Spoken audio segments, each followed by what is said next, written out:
नमस्कार दोस्तों, स्वागत है आप सभी का मेरे YouTube channel Hindi study with Akhilesh में। आशा करता हूं कि आप सभी स्वस्थ होंगे। दोस्तों, पिछले वीडियो में आपको बताया गया वर्ण और उसके पहले के स्वर के विषय में। मैंने आपको बताया था कि हिंदी भाषा में स्वरों की संख्या 11 मानी गई है। कौन कौन से? आ, ई, उ, री, ए, ओ, औ। मैंने आपको बताया था कि अंग और रहा इसके अंतर्गत नहीं आते। अंग और रहा अयोगवाह कहलाते हैं। आज हम अयोगवाह विषय पर ही चर्चा करेंगे। चलिए दोस्तों, हम देखते हैं अयोगवाह।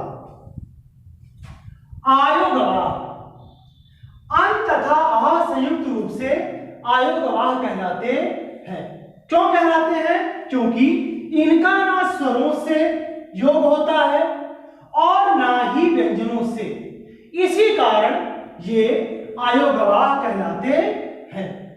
स्वरों के साथ प्रयुक्त होने के कारण ये व्यंजन नहीं बन पाते तथा स्वतंत्र रूप से गति न होने के कारण ये स्वर भी नहीं कहे जा सकते हैं। दोस्तों, स्वरों के साथ प्रयुक्त होने के कारण ये व्यंजन नहीं कहे जाते तथा स्वतंत्र रूप से गति न होने के कारण इन्हें स्वर भी नहीं कहा जा सकता है। दोस्तों, अं तथा आह को क्रमशः अनुस्वार तथा विसर्ग कहा जाता है। आज की इस वीडियो में हम जानेंगे अनुस्वार और अनुनासिक के विषय में। इसके साथ साथ अंत में आपसे चर्चा होगी आह अर्थात विसर्ग के संदर्भ में। चलिए दोस्तों, हम वीडियो में आगे बढ़ते हैं और जानते हैं बहुत कुछ रोचक जानकारियां। दोस्तों, आइए हम चर्चा करते हैं अनुस्वार के विषय में। अनुस्वार का चिन्ह होता है ये बिंदु। जब किसी वर्ण का उच्चारण करते समय मुख से निकलने वाली वायु केवल नाक से बाहर निकलती है तो लिखते समय उसके ऊपर बिंदु लगाया जाता है।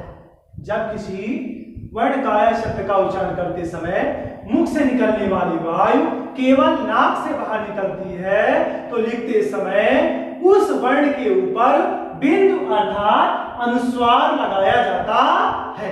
जैसे कंस, पंख, गंगा, कंचन आदि। आइए दोस्तों, हम बोल करके देखते हैं। जैसे गंगा, कंस, पंख। यदि आप इनका उच्चारण करें तो आपको प्रतीत होगा कि आपकी नासिका से वायु निकल रही है। दोस्तों, अनुस्वार का उच्चारण व्यंजनों के पहले 5 वर्गों अर्थात का वर्ग, चा वर्ग, टा वर्ग, ता वर्ग और पा वर्ग के अंतिम वर्णों के अर्धांश के समान नासिका से होता है।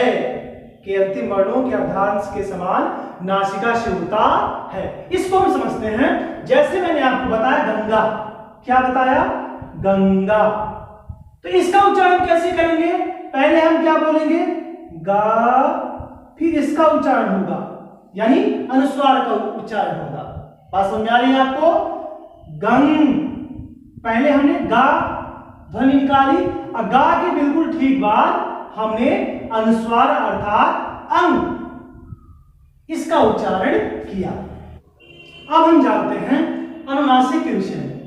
अनुनासिक को सांकेतिक चिन्ह के रूप में इस प्रकार से प्रकट किया जाता है जिसे आप चंद्र बिंदु कहते हैं। अनुनासिक किसे कहते हैं? जब किसी वर्ण का उच्चारण करते समय हवा नाक और मुंह दोनों से एक साथ निकलती है तो लिखते समय उसके ऊपर चंद्र बिंदु लगाया जाता है।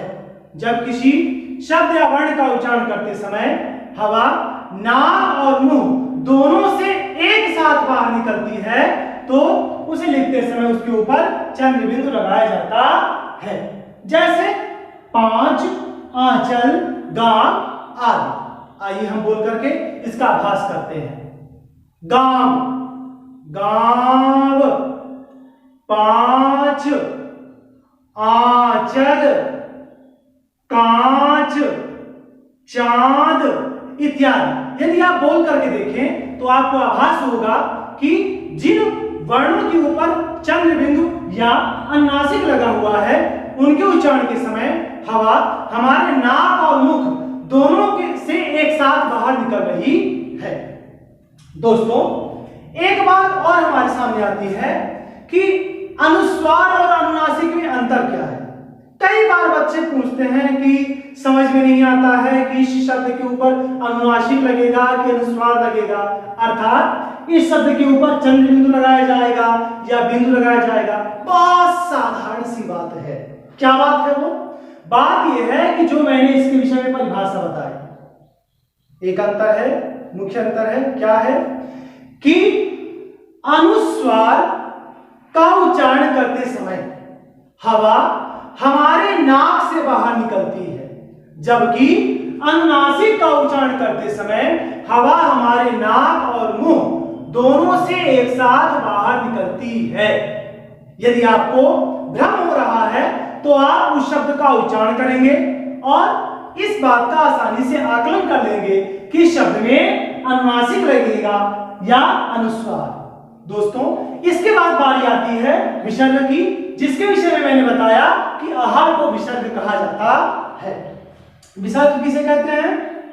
संस्कृत से हिंदी में आए कुछ शब्दों के साथ विसर्ग की मात्राएं, जिसकी मात्रा यह होती है, का प्रयोग किया जाता है। अर्थात संस्कृत भाषा से हिंदी भाषा में आए हुए कुछ शब्दों के साथ विसर्ग अर्थात आह की मात्रा का प्रयोग किया जाता है। दोस्तों, इसका उच्चारण हल्के हा के समान होता है, अर्थात जब इसका आप उच्चारण करेंगे तो उस वर्ण का उच्चारण करने के बाद आपको हा, हल्के हा की ध्वनि प्रतीत होगी या सुनाई देगी।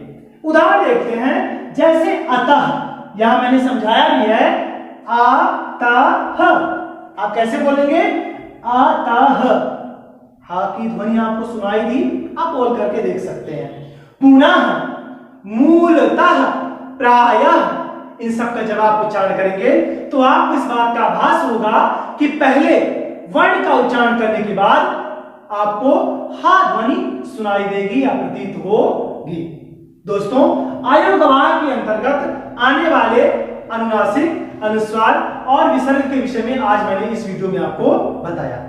दोस्तों, वर्तमान परिवेश में मैं देखता हूं कि हिंदी के प्रति लोगों का रुझान कम होता चला जा रहा है। एक मुझे कहानी याद आती है जो कि आपको कुछ संदेश देने का काम करेगी। एक महात्मा थे। महात्मा जी एक बार स्नान करने के लिए गए। स्नान किया उन्होंने और स्नान करने के बाद वापस लौट रहे थे तो लौटते समय उन्हें रास्ते में एक छोटा सा बिल्ली का बच्चा दिखाई दिया। लहूलुहान था, घायल था। महात्मा जी को दया आ गई। संत का हृदय होता है, दयावान थे, दया आ गई। उन्होंने बिल्ली के बच्चे को उठा लिया, उसे अपने साथ आश्रम ले गए, उसके घावों को साफ करके उसमें मलहम पट्टी की। अब क्या था, वो बिल्ली का बच्चा उन्हीं के साथ रहने लगा। महात्मा जी का भी लगाव धीरे धीरे उस बिल्ली के बच्चे के साथ हो गया। महात्मा जी इधर तपस्या करते, साधना करते और बिल्ली का बच्चा उन्हीं के ऊपर उछल कूद करता, कभी दाएं जाए कभी बाएं जाए। वो तपस्या करते तो कभी उनके सर पे चढ़ जाए तो कभी कंधे पे आ जाए। महात्मा जी को तपस्या साधना करने में थोड़ा कठिनाई सी होने लगी तो उन्होंने अपने शिष्यों को आवाज दिया कि इस बिल्ली के बच्चे को मेरे सामने ही थोड़ी दूरी पर खूंटे में बांध दिया जाए। शिष्यों ने अपने गुरु की आज्ञा का पालन करते हुए ऐसा ही किया। अब क्या था कि सामने महात्मा जी तपस्या करते और उधर बिल्ली का बच्चा महात्मा जी के सामने बंधा रहता। कुछ दिन बीते और कुछ समय बाद महात्मा जी का स्वर्गवास हो गया। उनका उत्तराधिकारी पदवी पर बैठा, गद्दी पर बैठा। उत्तराधिकारी भी साधना करने के लिए बैठा। जब वो साधना करने के लिए बैठा तो ध्यान लगाए, लेकिन ध्यान लग ही नहीं रहा था। उसके मन में आए कि कमी क्या रह गई, गुरुजी ने जो तरीका बताया था मैं तो उसी का पालन कर रहा हूं। अच्छा याद आया, गुरुजी अपने सामने एक बिल्ली रख करके तपस्या किया करते थे। जाओ तुम लोग ये बिल्ली लाओ। उन्होंने शिष्य को आदेश दिया और बिल्ली लाई गई एक पकड़ करके और उनके सामने बांध दी गई। अब वो भी तपस्या करने लगे। दोस्तों, धीरे धीरे यही प्रथा चलने लगी जो कि भावहीन थी, इसका कोई अर्थ नहीं था। फिर भी लोगों ने इसे एक प्रकार का नियम बना लिया, इसे प्रथा बना लिया। इसी प्रकार होता चला जा रहा है हमारी मातृभाषा हिंदी के साथ। लोगों ने अपने मन में मान लिया है कि हिंदी में 100 में 100 अंक किसी को नहीं मिलते, ऐसा हो ही नहीं सकता। कैसे 100 में 100 अंक मिलेंगे? मिलेंगे, कैसे नहीं मिलेंगे हम देखते हैं। मिलेंगे आपको 100 में 100 अंक, बस आप जुड़े रहिए मेरे इस YouTube चैनल के साथ। दोस्तों, यदि आपको आज का वीडियो पसंद आया हो तो मेरी वीडियो को लाइक करिए, मेरे चैनल को सब्सक्राइब करिए और अपने मित्रों को भी इस चैनल से जुड़ने के लिए प्रेरित करिए, जिससे उन्हें भी इस चैनल का लाभ प्राप्त हो सके। मिलते हैं हम अगली वीडियो में। धन्यवाद, आप सभी को राम राम।